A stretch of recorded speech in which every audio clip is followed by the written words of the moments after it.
have done really some big jobs here in Savannah, haven't you, Susan? I have. And you're gonna share with us one of your recipes, an asparagus quiche. All right, now, Paula, we're gonna make pie crust.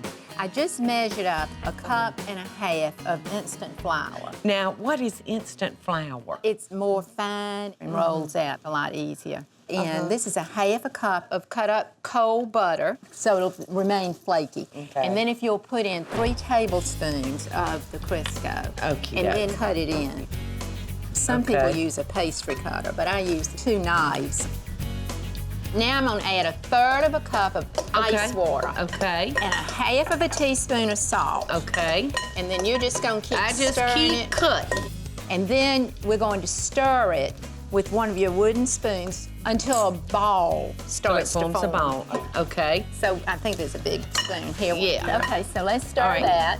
Well, I'll cut the wax paper because we've got this is gonna be ready. roll a ball in the wax paper. And we're gonna refrigerate this for a couple of hours? Yes, you have to get it cold so you can roll it out. So Okay. just plain old wax paper. Okay, like well, this. I'll get this done for you. Okay, and I'll If you go wanna then. move on down there. Okay, I And, will start the filling for the quiche. So it's going to be Okey-doke. 3 eggs Uh-huh. that I'm going to mix in here. This smells good, Susan. Does it smell good? Don't you think it really It smells forms up yeasty. real fast? A beautiful crust, yes. Now I've got my 3 eggs in here. I'm going to add 1.5 cups of heavy cream. I love heavy cream. I do too, and butter. Do you love butter? I love butter. You don't look like you've loved it as long as I have. I love butter. Okay. All right, in the refrigerator. This is going to be 1.5 cups of heavy cream. Okay, what can I do to help you? I need 1/4 cup of that Okay. parsley chop because it's going in the filling also. Add my cream into my egg mixture. And I'll be chopping the 1/4 cup of parsley. 1/2 teaspoon of salt and 1/2 teaspoon of white pepper because you don't want any specks. Okay. Put the parsley Okay. in here. Now I need to roll out my pie crust. I have one in here already chilled for you. Great. Well, I see you got a frying pan out here. I got a frying pan. Now, what are we gonna do with this? Well, I want you to do this for me. If you will cut the asparagus. Now, I don't cut them in half. I just cut them, you know, you can break them. Everybody I says. snap. Yeah, that's the easiest way to do it. All right, Okay. I'm sprinkling some flour out so I can roll out my pie Okay. crust here. Now, is this gonna be You fairly want easy to roll, Susan? It is. You just keep rolling it from all sides. I'm gonna add a couple of tablespoons of butter in the pan and then toss in the asparagus. So this is just the way you keep doing it. And then we want to get it about 1/4 inch thick before we put it in Okay. the pie plate. Okay. You have to kind of take your fingers and Yeah. mold it in here. That's looking good, Susan. Since this asparagus is gonna be baked in with the quiche, we're only gonna need to cook it for a few minutes, just until it starts getting tender. Now I'm going to punch some holes in this crust. So when we get the filling in it, it won't rise up and bubble. Yeah. So I'm doing this, and then I'm gonna do what my grandmother always did. Crimp it with your Crimp it with tines. your time. Then we'll put it in the refrigerator, and we'll let it stay for about an hour and get set. And you know, you can always resort to a refrigerator pie crust. Absolutely. Okie doke. And we've got one in the fridge that's been cooling for about an hour, and it's ready to go. We're going to put foil in this Okay. crust, and we're going to fill it with beans to weight it down so your pie crust won't bubble. Big old bubbles. in it. Exactly. Those are pinto beans. They make a great weight.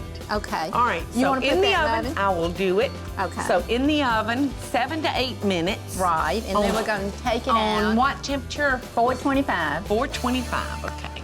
Now you can see that our partially baked shell is beautiful. 7 to 8 minutes. 7 to 8 minutes.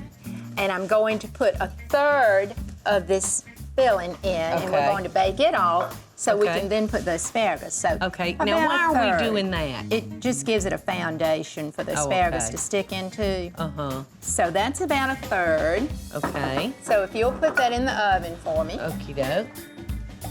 about 10 minutes. Okay, at And what just until it temperature? Do we sets, need to lower- 425.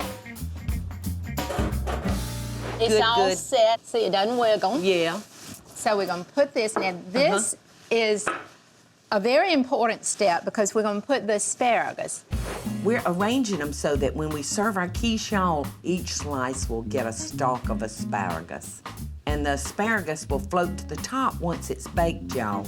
Now we just need to add the cheese. And Paula, would you grate it for me? I certainly will. Because you look like a great grater. Oh, I am a great grater. Now, I think this probably looks about like a Now, we're using a cup. Gruyere cheese, y'all, which is one of my favorite cheeses for melting. Mine too. And I think it's somehow, okay, Paula, that's probably enough. Let's Okay. see. Okay. It's about a half a cup. Might be wise for us to put a layer of tinfoil Right. around that because your crust is already nice and brown. Exactly. And I don't like my crust to get too dark. No. I'll feel better Yeah, and about I think that's a that. good idea. You want me to open the oven for you? Please. Okay. In it goes for about 30 minutes at 425 degrees. It's beautiful. And that It's crust looks grandmother's like... spatula that did it. Yes. Oh my gracious, it looks beautiful. Hey y'all, it's Paula Deen. Now, if you enjoyed this blast from the past, be sure to like it and click the subscribe button, as well as the notification bell to be alerted when I post a video. Love and best dishes, y'all.